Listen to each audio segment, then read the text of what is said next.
We're sitting today in the Flamenco restaurant of the Hyatt Regency Hotel, Macau, talking to the master executive chef from the Grand Hyatt Beijing, which is a new hotel, is that right? Yes, it's been there since the 16th of October, year 2001. And this is a new property for Hyatt to be located in the most important location in Beijing. And we are fortunate and honored to be the hotel operator. Is it the first Hyatt hotel in China? No, Mainland? this is the number 4th hotel in China. And you are not from mainland China? You're I'm from not. Singapore. I am a Singaporean working for Hyatt for the last 16 years. How did you get to Beijing?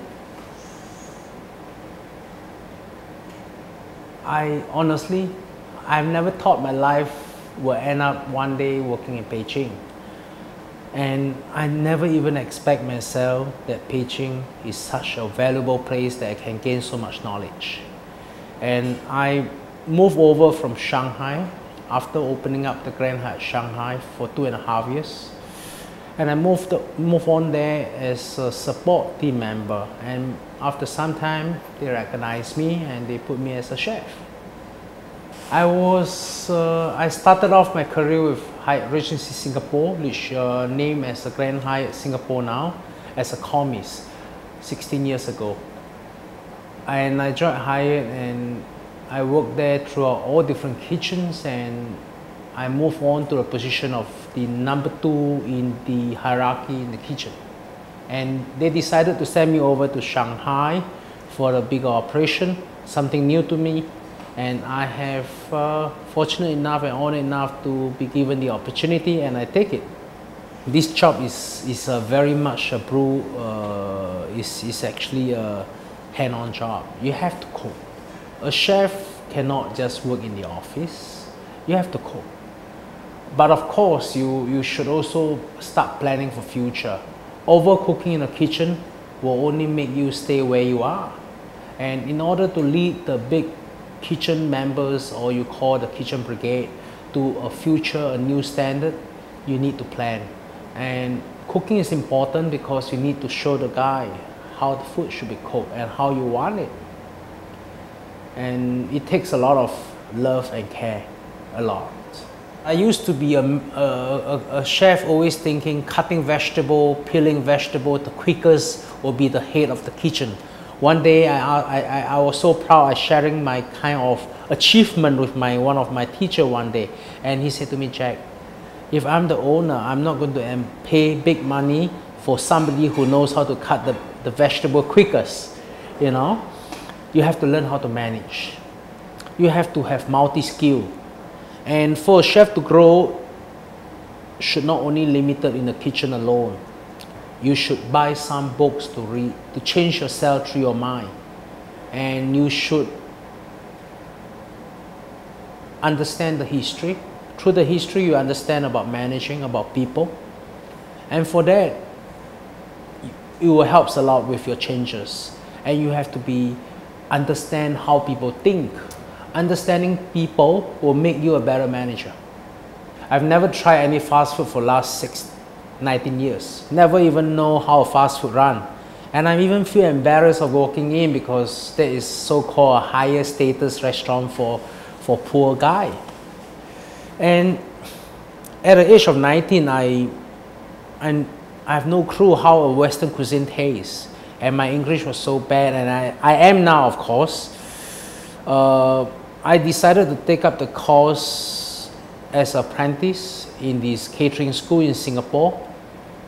And the dream is just to make sure that one day I can be a cook and I can get through my hunger and my thirst. And that's what I want. And this whole progress of being an apprenticeship was tough. I never know a chef, you need to do so much thing.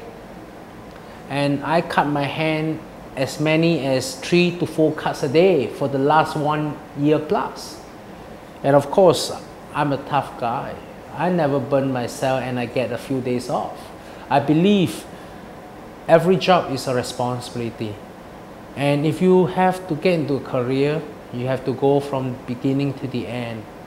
You can always move on from one way to another, but every job has its own challenge. and you have to cross the challenge, and you have to solve it. In my country, Singapore, we are very particular about English. And if your education, you cannot get through English, you fear your whole career. And I thought, you know, life is so, I don't want to end my life working as a technician. Of course, there's no discrimination on that, but I want to travel, and I want to grow. And I always have a big dream to become a lawyer or an engineer. But this is only my dream. And I realized that if one day I could become an engineer or a lawyer, I would not be a good in either one of the career. But being a chef, I read a lot and I watch a lot what people is doing. I know I'm not a talented guy, but you have to understand your weakness. You have to improve your weakness, overcome it. And you don't expect colleagues to teach you. They don't work there to teach you. They are not meant to teach you. You have to educate yourself. And this is how we grow. I am very tough all the time with discipline. And when I was a commis or when I was a chef de partie, I'm always pushing a lot on my subordinate. Now I'm growing and I understand more, and I do understand that over pushing will not encourage positive result. And if one day I'm given the opportunity to share my knowledge that I've gained so much in China, I would like to share as much with my colleagues as possible. But of course, if there's always the opportunity, I like to share with anybody. For the chef, it's very much a physical job. If it's a commis coming in or apprentice, I would expect an attitude comes first. Skill, actually, I don't really care much. It's not the major. And I bring a fresh guy with a good attitude, I can shape the way I want it. But if it's a chef de partie, it means a section leader in the kitchen. You need to know how to cook. So I make him to do a tasting. Of course, you will never make him to cook the way you want, but you ask him, what can you cook best? If you say, my mom's fried rice, then you do it then. And then I taste it. If your best is still not my best, and I cannot accept it, that's not my standard. This is a question that everybody asks me, what can I cook best? Sometimes I even confuse, I don't even know what I can cook best. But the basic of me is simple. If I know how to cook, I will cook the best with my heart and love. If I cannot cook, I will learn and I will tell you I'm sorry, I cannot cook it. And I will have to do my best. When I was young, I used to admire many chefs. But then admiring chef with the cooking skill alone is not enough. A chef has to cook good food. That is his profession. This is nothing to be proud of. But a chef with a good managing style, concept, planner, and many more things. That's what I mean, an excellent guy. Of course, there's a person that I always have a lot of respect. And of course, he's my mentor, Mr. Andreas Stauder, the Vice President of the Food and Beverage in Asia Pacific for High International. And I always believe with his guidance and mentor, that's where I am today. I'm so proud to be his disciple, and I always do, and I have a lot of respect for a person like him. And of course, another person that I respect a lot is my mom, who cooks the best. Sometimes I feel we tend to take our job too easy. We tend to bypass too many corners. We have to start taking every job by love and care. This is where I share with my colleagues, we are not working for the company. We are not working for your boss. You are working for yourself. You are just like owning your small little business in this big area, and you have to do the best you are, and if you are doing good, you get a chance to continue. And we don't work for today, we work for tomorrow. And I work for tomorrow. When the times is good, start planning for something better and improve. When times is bad, start be conserved and keep low profile and see where is your weakness and improve it and be prepared for yourself for the best time.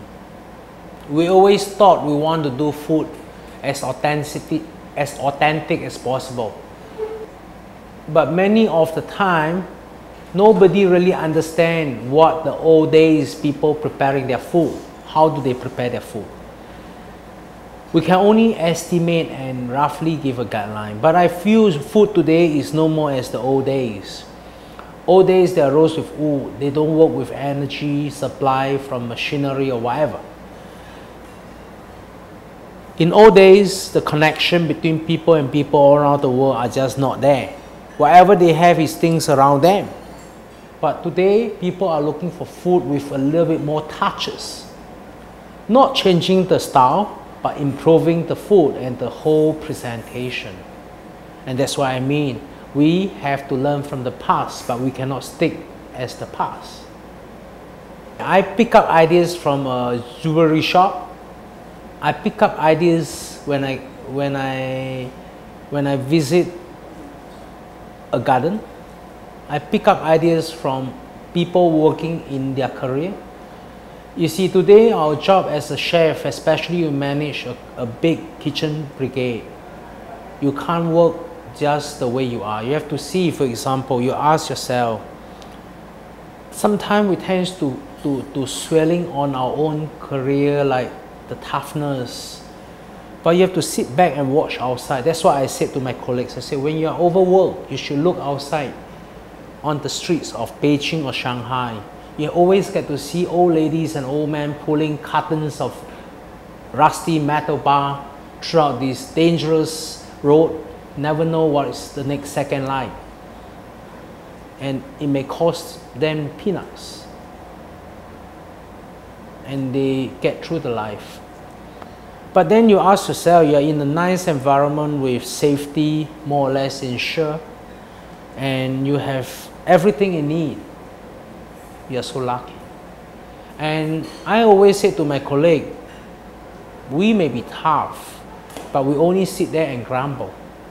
Let's put it this way. The average kitchen brigade age is about 25 years old to 30. Yeah, very young, but very good future. Just lack of a few elements for success. The last 25 years may not be as good as what they expect, or they have abused it, but let's take that as a history. But you have another 30 years old to turn away your life the way you want. Make the way you want. But look at that, those old ladies and old men, they have no more chance. Whatever they left is what they have now. So they put a lot of life and effort on their next generation. And this is life. Why do chefs always wear white uniforms? This is what I said to my teacher 20 years ago. I said, Should why be should black. we wear black? He said the simple thing is if you put on black, if it's dirty, nobody knows. And I think it's true. And I used to be a modern guy asking for nice modern uniform, but now I'm thinking everything the basic way is still the best way. Because we're at this point in Macau, what is Macanese food? Macanese food actually reflects to the history. Funny thing is, many people confuse about Macanese cuisine if they have never been into Macau. It combines with different culture from South Africa, the Thai, the Indian, the Chinese, the Portuguese, and maybe even more. And with all these multi-racial and it's like melting pot. And that's where Macanese food today reflects every different type of cuisine. Macanese food is interesting, very interesting.